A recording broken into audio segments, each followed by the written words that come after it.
Okay, it's defined as an arched roof. A vault is an arched roof.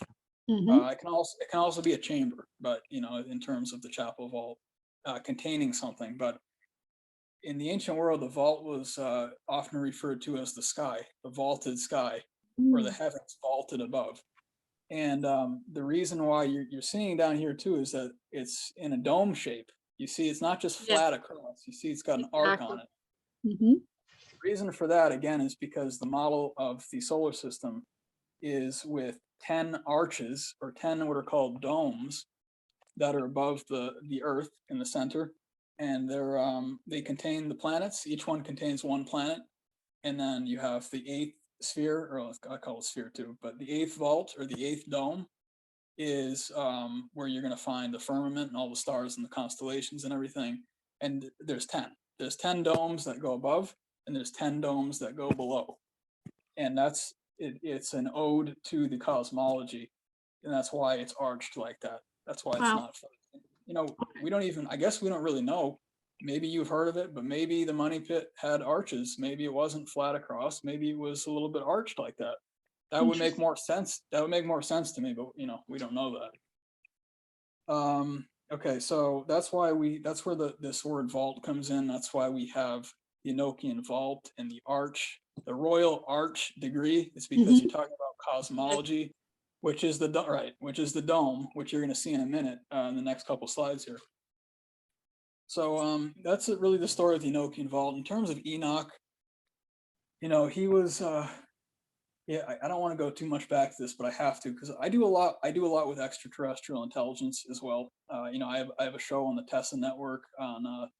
If you go over to YouTube, it's under the Experiencer Support Association. I do it once a month, the last Friday of Okay. every month. So I do a lot with really all the ancient concepts, and one of the ancient concepts has to do with visitors from the sky. And the question about, were they the ones that taught us? Were they angels? Were they aliens? Were they gods? What was going on?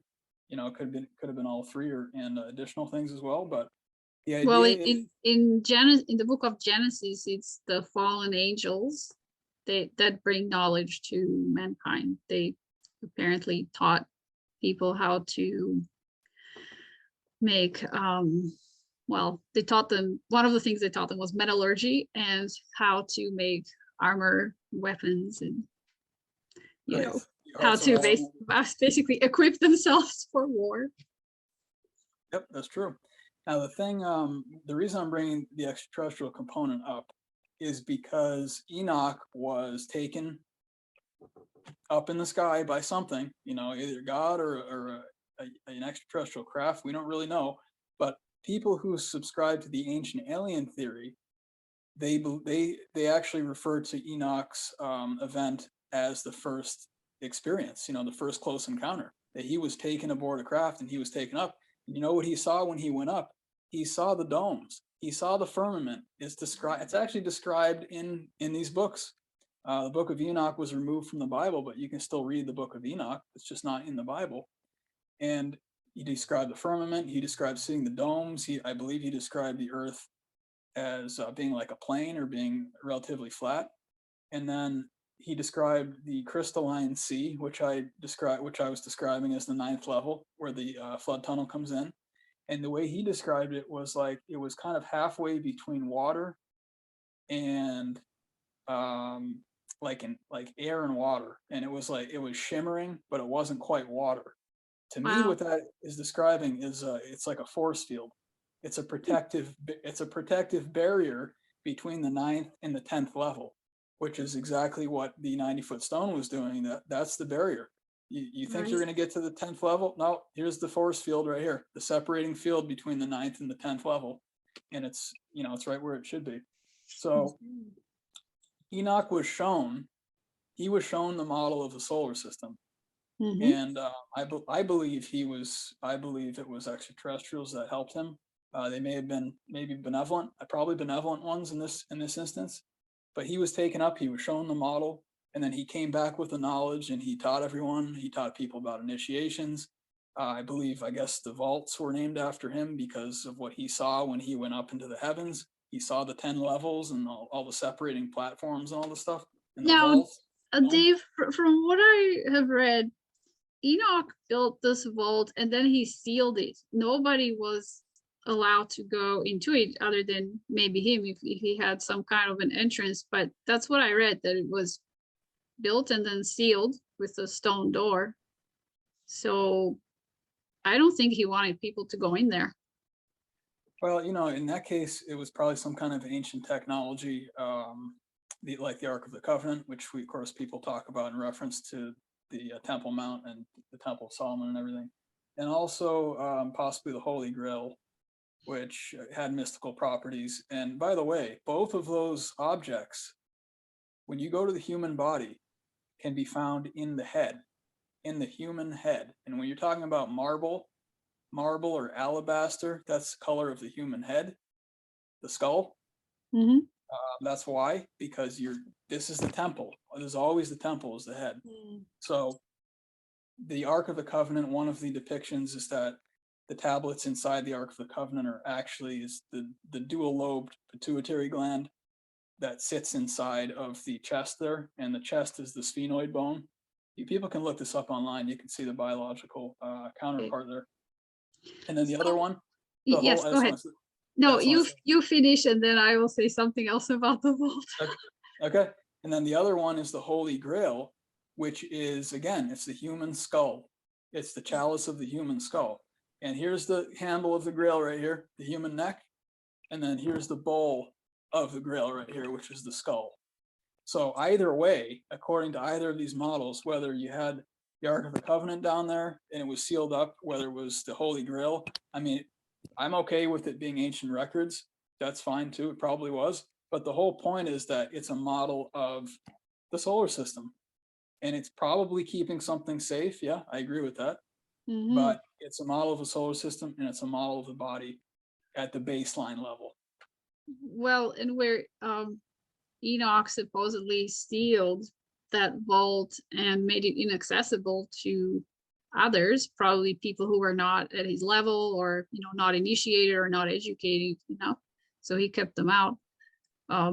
But also, when you think of the money pit, if that was meant to be some kind of an imitation of Enochian vault, it too flooded and became inaccessible. So the people who tried to, you know, basically break into that vault on Oak Island, they, you know, were kind of pushed out, escorted out by the seawater. That's right. That's right. So I don't think that they ever penetrated into that vault. I think that they got as far as the 90-foot stone and then it flooded, right? Yeah, I think so. I think that's what happened too. So it's still sealed. The people don't have access to it. Yeah, well, that's if the money pit actually existed. Or, right. You know, it could, for me, it could just as likely have been an ode to the ancient model. Yeah, well, for the purpose of today's interview, I would say let's go with the premise that the money pit existed. Yeah, sure. I mean, okay. I hope it was. I really do. I mean, I'd love to see what they did. I'd love to see if there was something buried. I'm pulling for the team, but me too, you know, of course. As a scientist, I obviously have to look at every angle. Right. Okay, so that's enough for Enoch. I think we can go to the next slide. There's only got a couple more here. All right. So which one do you want me to show next? All right, let's pull up the well. The well. Okay. The Sintra well. Yep, the Sintra well. Okay. So Sintra is a place in Portugal, and we saw the team from Oak Island visit Portugal in the last 2 episodes, I believe, in the 9th season of The Curse of Oak Island, and they visited this magical initiation well.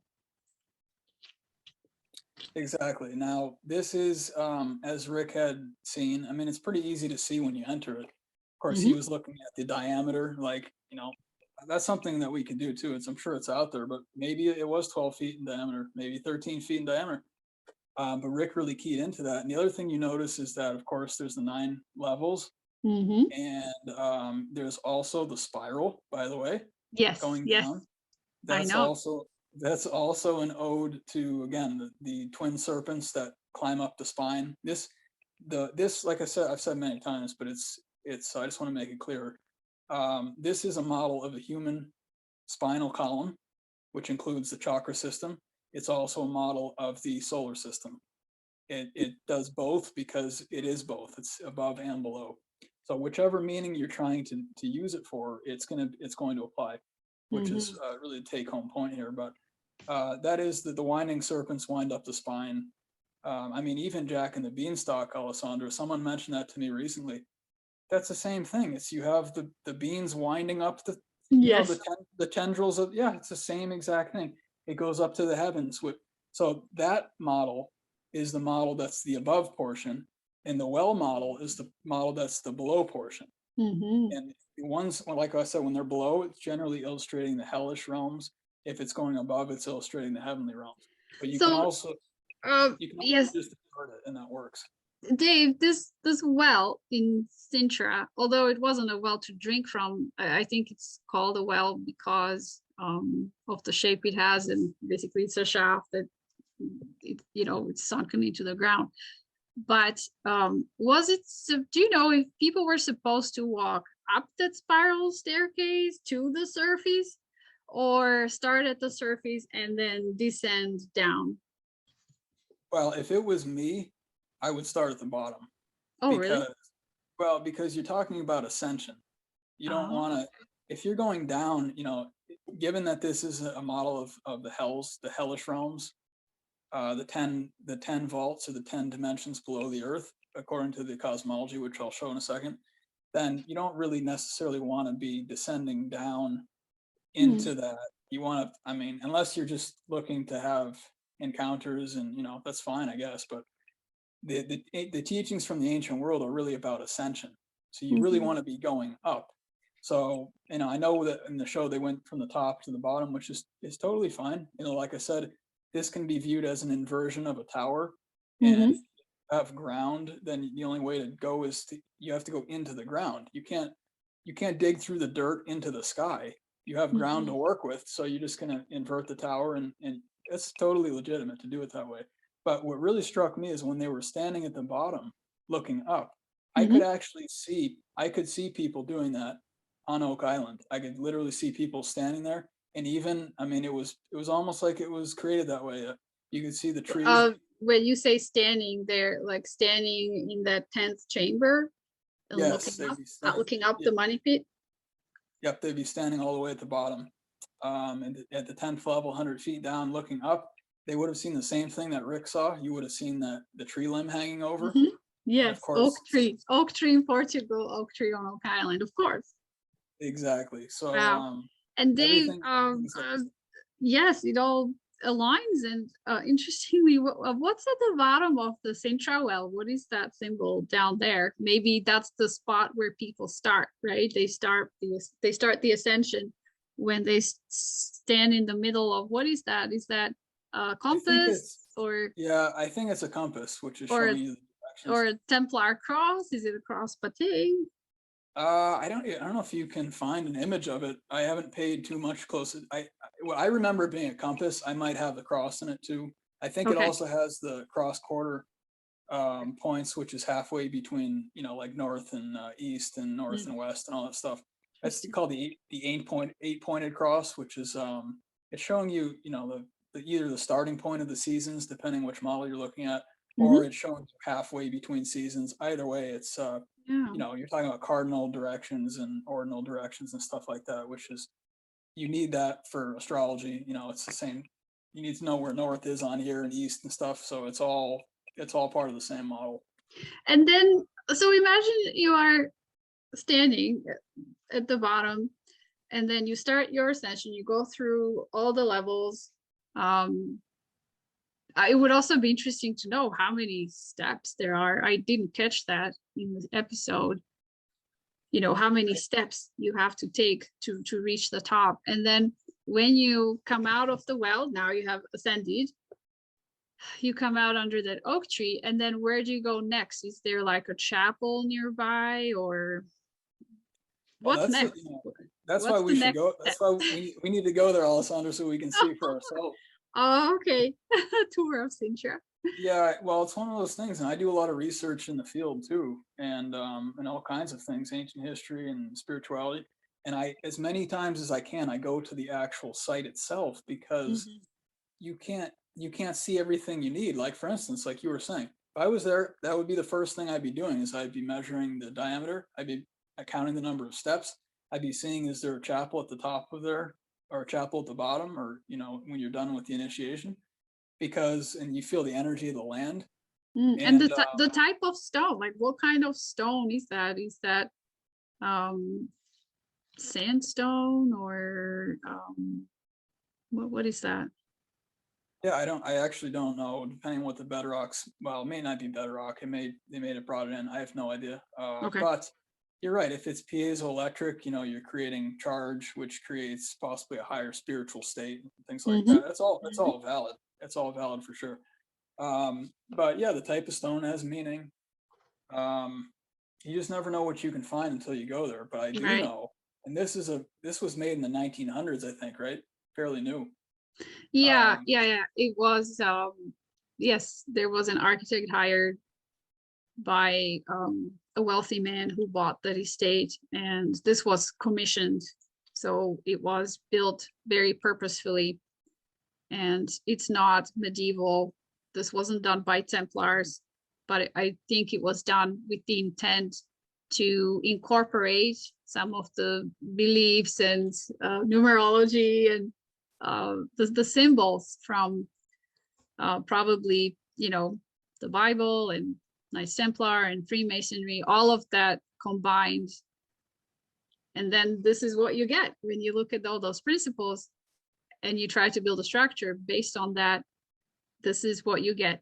Now, I think if there was some kind of initiation pit or well on Oak Island, it wasn't as fancy as this one. It would have been very crude, built with the materials that were on hand. And also, Dave, do you think that Money Pit used to have air in it, like those chambers? Were they like rooms where you could stand? Or was it all, filled in with dirt? Well, I think it could have been really either one.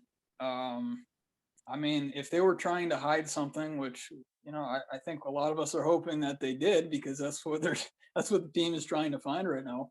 I'd love to see just as much as anyone else them bring up something truly valuable. But Mhm. um, I mean, I this is what I think. I think that because the state that they found it in, it had the block and tackle hanging above the pit.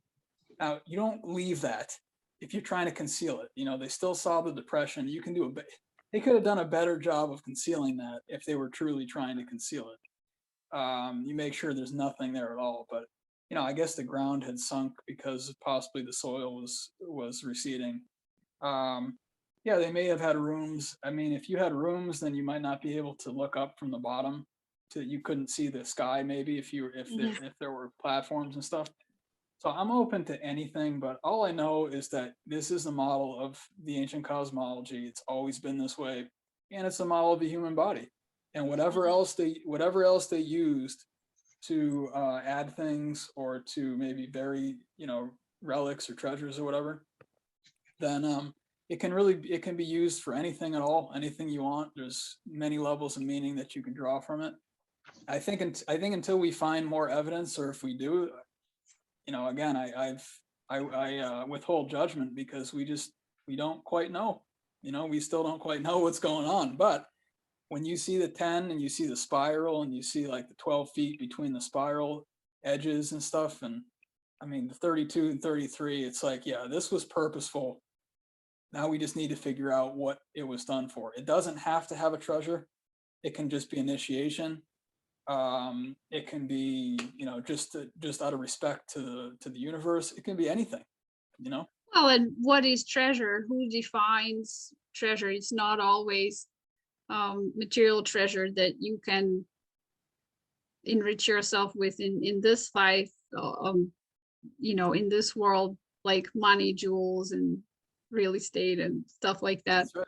Uh, we come into this world empty-handed and we leave it empty-handed. The only thing we get to take with us is our experience, what we've learned here, how far we evolved, what kind of person we were in this life, and the things that we practiced and became good at. Maybe it's kindness, maybe it's compassion, maybe it's a lot of knowledge, like you're gathering a lot of knowledge here, you're walking encyclopedia. And so that's a treasure you get to take with you. Nothing else goes with you.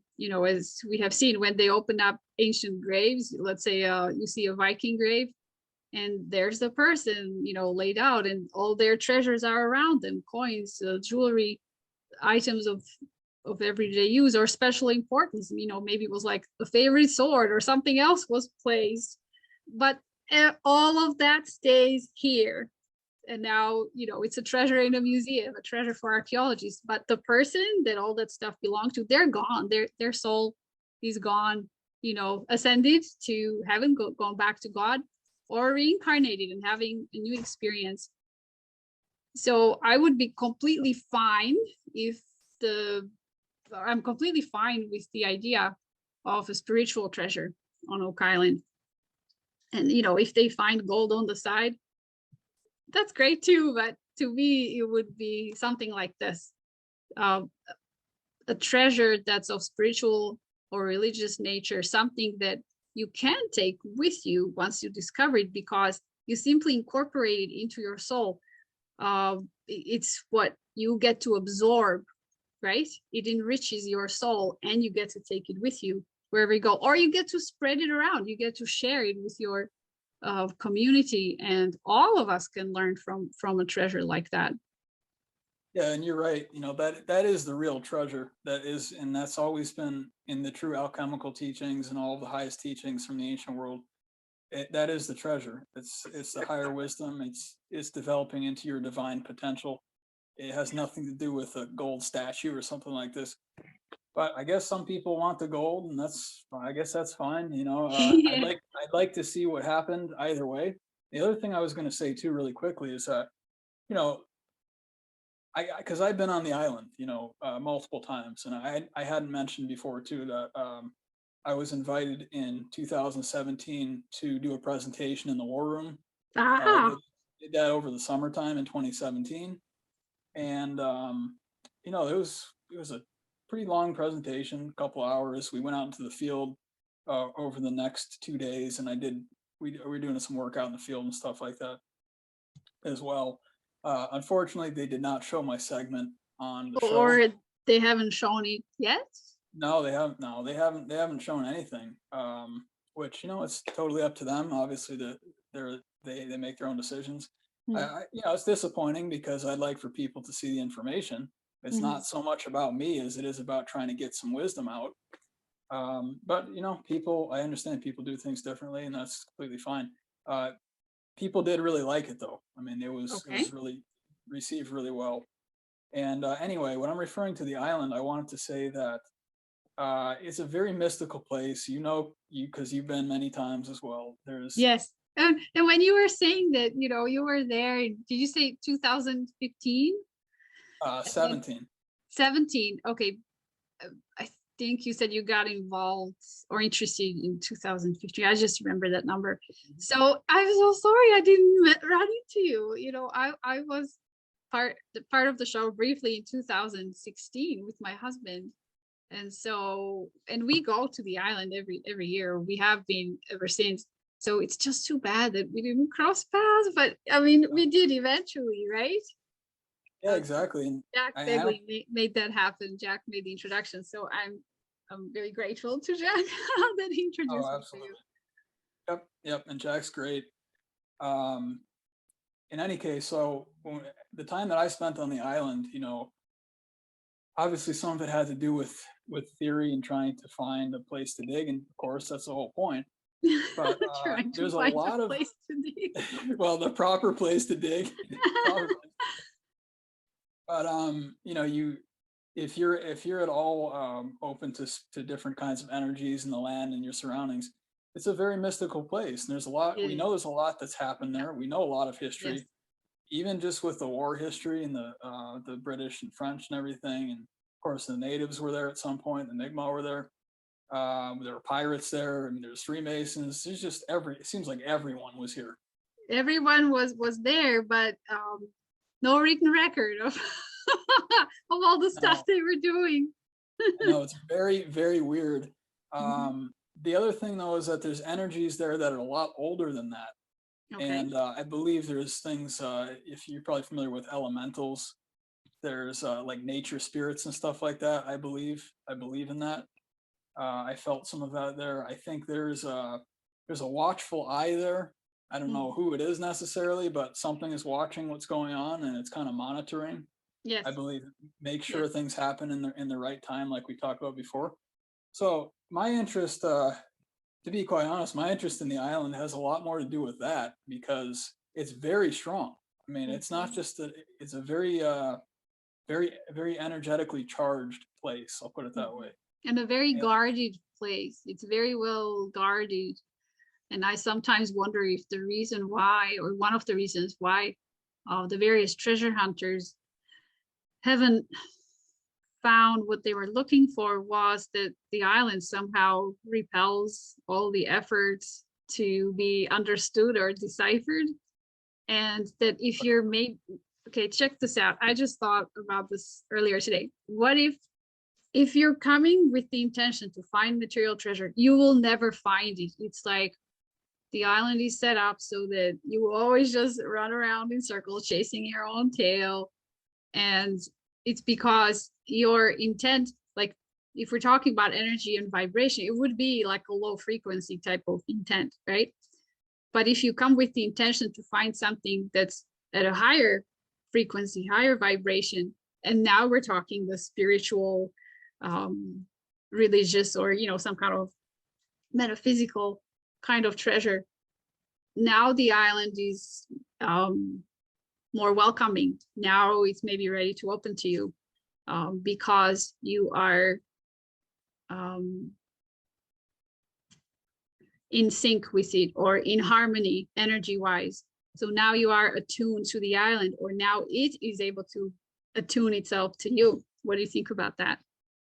yeah, I actually agree with that. And that's something I had mentioned to Rick way back in the beginning, when I Okay. first met him. And I said, you know what, like, I actually feel like it is some kind of a spiritual treasure. It might have something to do with religious artifacts too. And I said, I don't think it's going to be found by the wrong person because, Mm-hmm. of course, my approach was saying that, again, if you don't understand the religious, not religious, if you don't understand the spiritual aspects of why the money pit was in this shape, why there were spirals, what the numbers mean that I'd gone over and everything, then I think you're going to miss the point. I think you're going to Right. miss the clue that you need.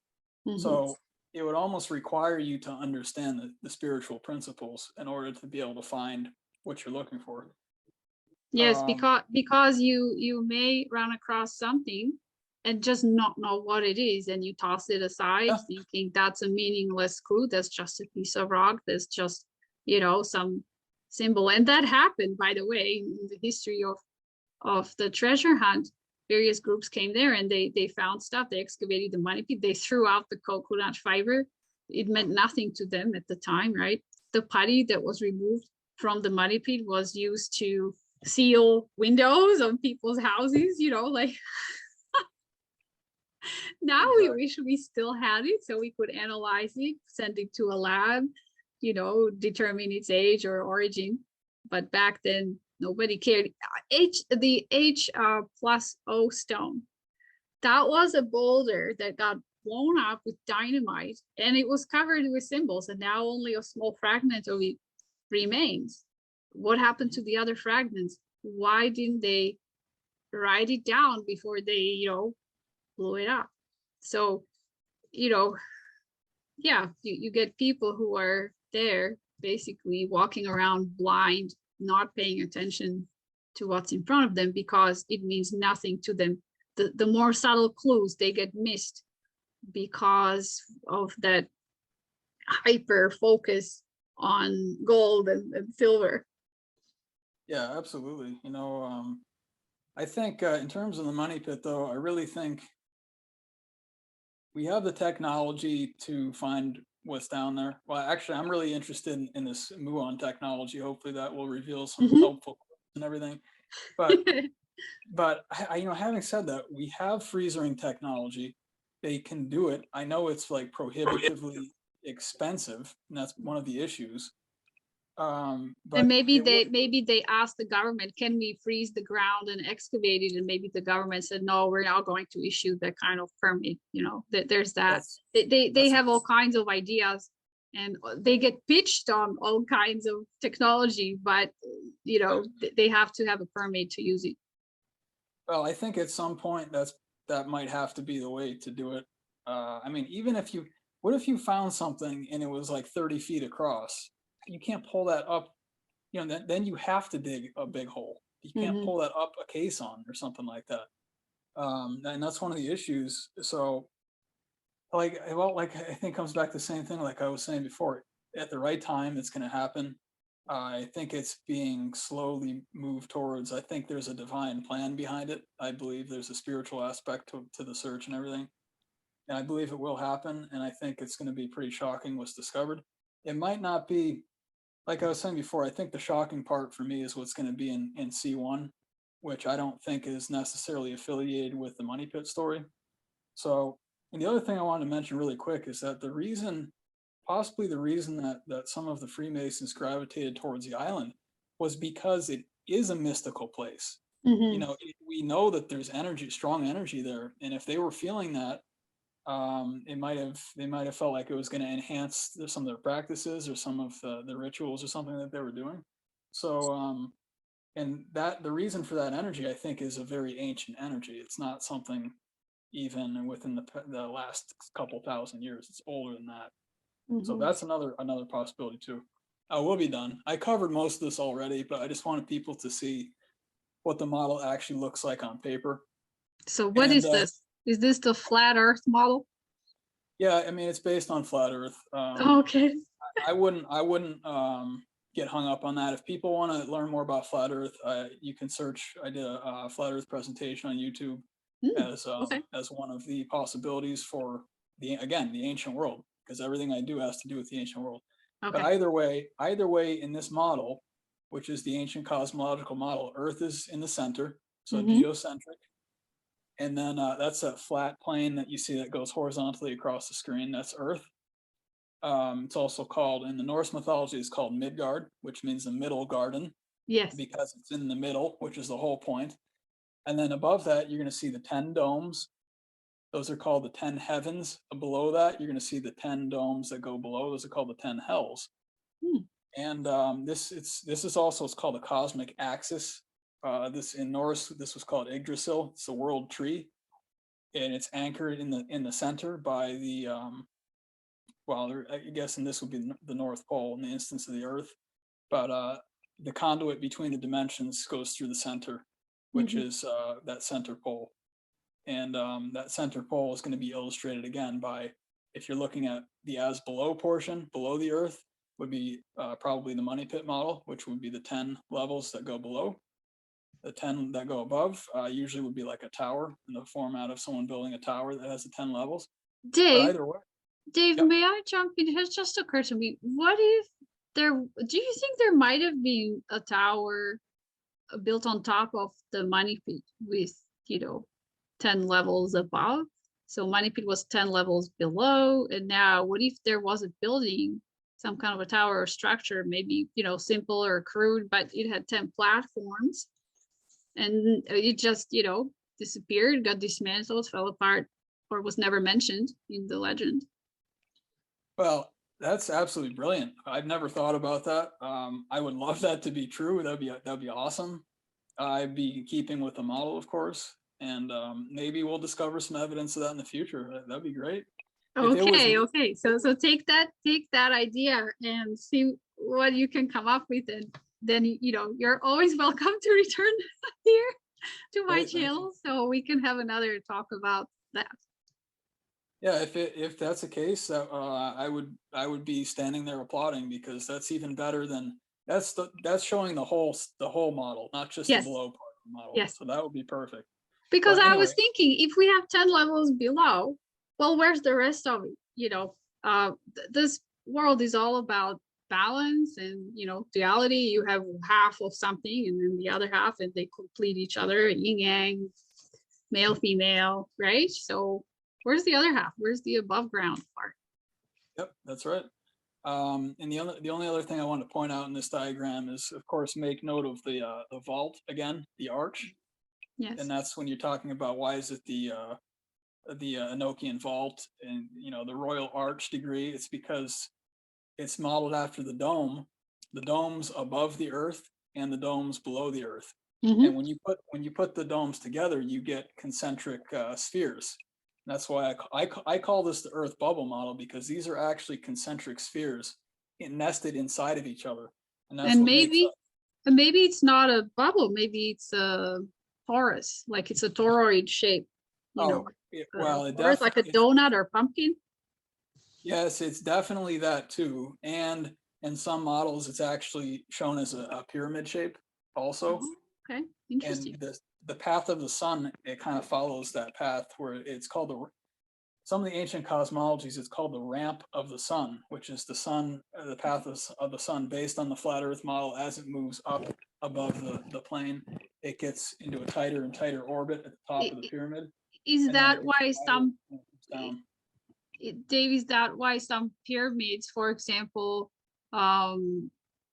pyramids in or on Yucatan, you know, Central America, is that why they were flat pyramids with a flat top, like some of the Mayan pyramids? Also, the ziggurats from Sumeria, they or Mesopotamia, they also had a flat top, and they had a ramp going up. And the Mayan pyramids also have a staircase and a ramp going up. Yeah, and of course they knew they knew all about the sun, and of course the El Castillo pyramid I think you're referring to in at Chichen Itza, the Mayan land. It's based on the year, you know, the steps. There's 365 steps, I believe, or there's 90 steps per side. Wow. Plus the top, or excuse me, there's 91 steps per side, I believe, plus the top platform, which makes 365. And it's equivalent to the equinoxes in terms of the sun. Well, it's actually the dragon, you know, it's Quetzalcoatl or Kukulkan climbing up the pyramid, which resembles the sun, and then climbing down the pyramid, which again resembles it's. And I think when the sun shines on the pyramid, that it creates, there's a play of light and shadow along the edge of that staircase, and it does look like this light serpent climbing up to the platform on top. That's right. And, you know, they all knew. So anytime people say, "Oh, the ancients," yeah, they didn't know what they're talking about. Man, they're the ones who built all the structures. We still don't even know how they did it. Half of them. I mean, it's just amazing, and they had the concepts correct. By the way, that the El Castillo pyramid has 10 platforms. Again, oh my gosh! It's not just me. You know, just for everyone. I'm not making this up, guys. This is the cosmology. It is 10. I mean, how many fingers do we have? 10. You know? Yeah. So it's telling you all about that. Wow, that's amazing. Okay, so yeah, exactly. Okay, so we got what, 3 more slides? Oh yeah. Let's bring up the money pit one. I'm sorry. Okay, that's okay. Well, I have this in front of me, but you don't. Okay, can you see it now? Yep, that's good. Okay. So, you know, I really already covered all this, but just so people can see the money pit model, you see the 90-foot level, you see where the water's coming in, which represents, of course, the crystalline sea, it is the ocean. That's the whole point. And then the arches, you know, being the domes, which I just showed in the previous slide, and we talked about a lot before. That's where that dome and that vault idea comes from, because it's cosmology. Did I write anything else in there? What else did I write in there, Alessandra? It's a little far from me here. So on this slide, it just says Oak Island Money Pit model. It mentions 10 platforms, 10 feet each, Enochian vault, flood tunnel at the 9th level, 90-foot stone, treasure on the 10th level, and then says 10 feet below, 2 million pounds clay buried. Right. Yep. So we went over all that stuff. That's just the same model that we've been talking about the whole time. And then we've got 2 more slides. One of them is okay. So this is the same.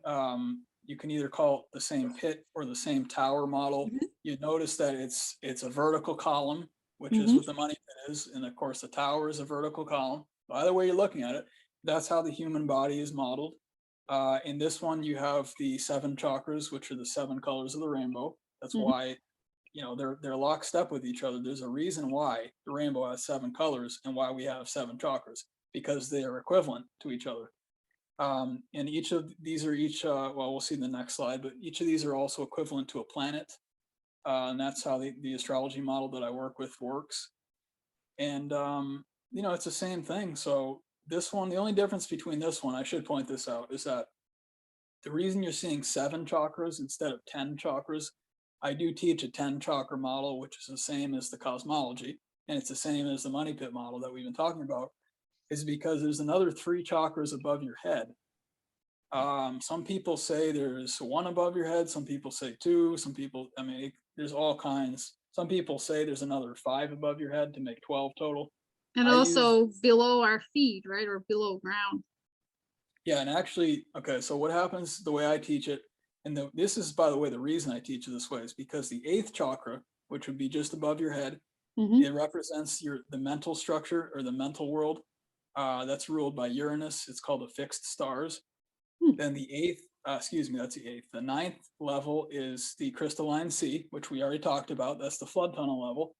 That's ruled by Neptune. And that's the barrier between you and God, essentially, which is again what the 90-foot levels depicting. It's the barrier between you and the treasure, or you and God, or the higher spiritual knowledge, or whatever. And then the 10th level is usually assigned to Pluto. I sometimes assign it to Nibiru. It might be a dead star. It could be all kinds of things, but either way, it's the 10th level, which is the top level. And that one is, that's where you meet God, and where you find freedom. And then, like you Mhm. said, if this person was standing up, now you're going to have another 10 of these below the first chakra, essentially. And so, or the base, the very tail, basically your tailbone basically will start Mhm. another 10 of these that go below, and it goes all the way down, really usually to I guess the feet would probably be the 7th below, and then there would be another 3 below your feet. Okay. And the reason I know, well, there's many reasons I know this, but the other way, the thing, for instance, is that the word heal, the heel of your body, is actually the same word as hell, because those are the hells. The hells go below the spinal column, and you can see the vestiges of the words in the body, telling you that model, it's still in place. So the word heal, like I said, hell, the 10 hells below, or the 10 chakras below. And then some people talk about the Earth star when they talk about the chakra system. The Earth star would be the 10th, what I say, the 10th level below the base of the spine. And then you have, I believe, what's called the soul star, which would be the 10th level above. Mhm. And The then soul again, you star. have, right, so you have the 10 above, the 10 below. Money pit is highlighting the one below, or it can just be an inverted one above. Either way, it's fine. And then if you don't mind pulling up the last slide, I have a Sure. table that shows a couple of these things a little bit clearer. That's the chakra system. Hmm. Okay, here we go. Okay, so this table, if everyone can see this, it's just showing you a clear what we've been talking about the whole episode here. Is you got the Mm. 10 levels, you've got which chakra it is, you've got which color it is, you've got which planet it is. One of the first things you're right, one of the first things I ever looked at was, I'm like, I kind of would expect to see all of these metals in the money pit.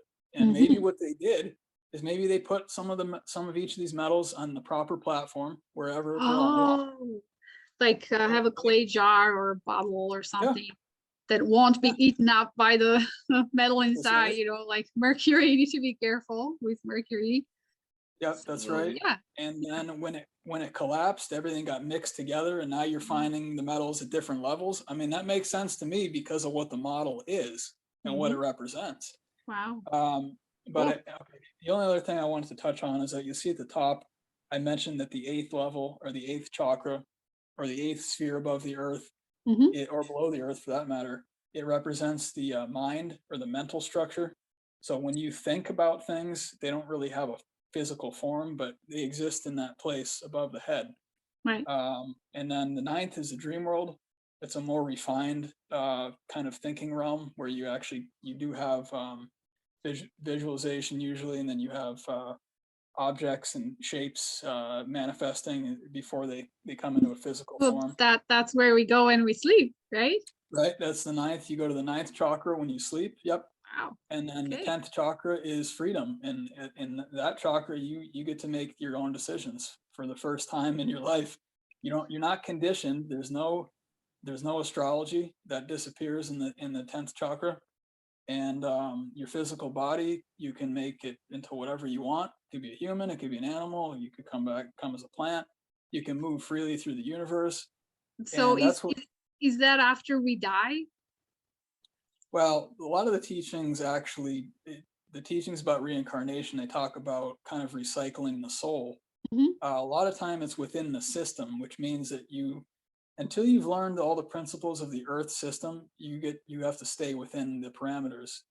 And then I believe it's kind of like a graduation event. Once you've learned all of the proper principles, and basically when the universe feels like it can trust you, then you'll be allowed to get outside of the dome, the Mhm. outside dome. And actually, there's a very famous engraving called the Flammarion engraving. You probably have seen it. It's very famous in medieval Europe, and it's basically of a person crawling to the edge of this dome, and he opens a window and he's looking out, and he sees the entire world is essentially outside of the dome. He didn't Wow. know all that existed out there until he can peek through and say, okay, this is and outside of the dome are all these vibrant colors he's never seen before and all this really cool stuff. And that's what's waiting for us outside of our local solar system. There's a whole universe outside there that has infinite possibilities. Wow. That's amazing. Dave, where can people find you? I mean, we have just scratched the surface of what Oh you yeah. know. So if somebody's watching this and they are like, I want to talk to Dave, how can they contact you? Where can they find you? Well, if you guys have Facebook, that's probably easiest for me. Just search my name. Will be in the title. Just search my name, Dave Petrella. Dave You'll Petrella. see. You'll see. I look pretty much the same. I probably have a little longer hair in my picture, but you'll see my profile there. At the top it says I do astrology, biology, spiritual guidance. So the Facebook page. I've got Instagram page, Dave Petrella 12. If you guys are on Instagram, if you want to send me an email, that's fine. DavePetrella@hotmail.com. And I also have, like I mentioned before, I do my own podcast once a month on Yes. the Experiencer Support Association YouTube channel page. Okay. And it provides support for people who have had close encounters. I also teach a lot of ancient, kind of like what we're doing today. I teach a lot of ancient wisdom, and I bring in astrology sometimes, I bring in biology sometimes, I bring in general spiritual principles sometimes. Really, it's an open bag. It's kind of a mixed bag. So feel free to join. That's the last Friday of every month. I believe it's 8 p.m. Eastern time on the Experiencer Support Association YouTube channel page. So any of those places, feel free to contact me. And like we had mentioned before, of course, I'm an astrologer. I do birth charts. I do relationship matching. I do business applications for astrology. I can help you pick dates to have, even right now, it's a little bit difficult of a time because we have the retrograde. We've got the eclipse coming up. And Right. We have there's Mercury in retrograde. We have uh, lunar eclipse, and the moon is in Scorpio. So Scorpio is yeah, one of those heavy duty signs, right? yeah, it's going to be with the moon in Scorpio, it's going to be a very darkly mystical time. Mm, But challenging. It's going to be There will be resistance when anytime you have a retrograde. There's generally resistance, okay. and in Vedic astrology, I do Western astrology, but Vedic astrology, and I agree with them when they talk about eclipses as being not a great thing Okay. spiritually, because the way to think about it is that the moon, the principle of the moon is the feminine principle in the sky. It's more like the mother principle. It's that motherly kind of energy, the motherly kind of love and caring and generosity. So when you put something in front of that and you obscure that, you can Mm, imagine it's like basically like a vacuum of that kind of energy. That's what we're going to be experiencing this, I guess, at the end of this weekend here. And then, okay. Mercury retrograde is, um, kind of lots of tricks, tossing things up and putting monkey wrenches in there and Things don't everything. go as planned, right? Yeah, they don't, and a lot of times things happen fast because Mercury is a Mhm. fast planet, so there'll be Okay. fast, abrupt shifts and tricks and games and stuff like that. So watch out, definitely watch out. Okay. And the other thing I do too is I do kind of like health counseling, Hmm. and I do teach fasting because it's a very Right. important part of my everyday life and routine. And then just general spiritual guidance. If people want to talk about how does this relate to this, how does this relate to this part in history, how do Yes. the teachings from Hinduism, how do they compare to Christianity, how do they compare to what Native Americans say, how does astrology come into this? It's basically like kind of what I do is it's really like a one-stop shop for all the ancient wisdom. So anything in that arena, I can Mhm. handle it, and I like to cater it to the person. Yes. So it depends on what you want really to Yes. do is Oh, I can do for I love how you draw on various disciplines. Like you are like you have your net cast out wide, and in it you. you Right, have astrology, astronomy, religion, biology, diet, um history, ancient wisdom, right? So yes, you know a lot, and I would really like to see you on the Curse of Oak Island. So fingers crossed that I hope that they will show your theory. Maybe they're just waiting to tie it in with something, and they trust me, they have other theories in the archive that they have never shown. Like I know other people who have presented on Oak Island and felt disappointed afterwards. But like you said, these decisions are not ones that we make. All we can do is come there, offer what we have to share, and right. kind of not try to control the outcome, right? So That's right. The first year after I was because they filmed a lot. They yes. filmed probably 9 hours of my work. It was a lot of work Wow. that I did. Wow. And so they really went out of their way to do that. And at the end of that, well, okay, so I did the work on the island, and then that when that season aired, and of course my segment wasn't on, I said, okay, well, I don't know what happened, but again, there's a many people involved. It's Yes. a huge moving parts mechanism.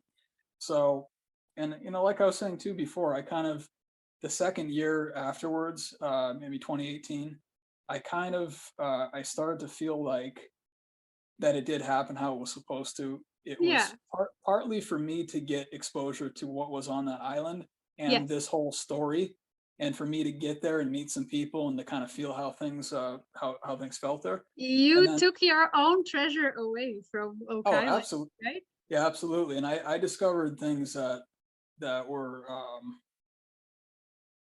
really huge revelations, Mhm. things that we can maybe talk about a little bit in maybe further episodes, because there's obviously a lot to talk about. But it's I have my eye on the story. Of course, I Yes. watch it every season. I'm following it very closely. I'm friends with a lot of the people involved.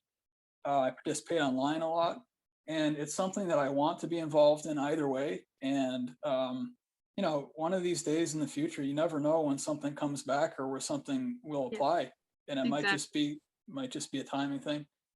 I do know that if there's something, let's just say that if there's something highly important in terms of a religious artifact or some kind of hidden texts about the history of the world or something like that, and there's a divine eye looking down on the whole, everything that they're doing, that it might just not have been the right time, you Right. know, because Yeah. if some of the things that I shared, if that was aired on TV, maybe that would change the narrative of the world a little bit in a way that whoever's looking down on us Yeah. said it's not the time for this yet.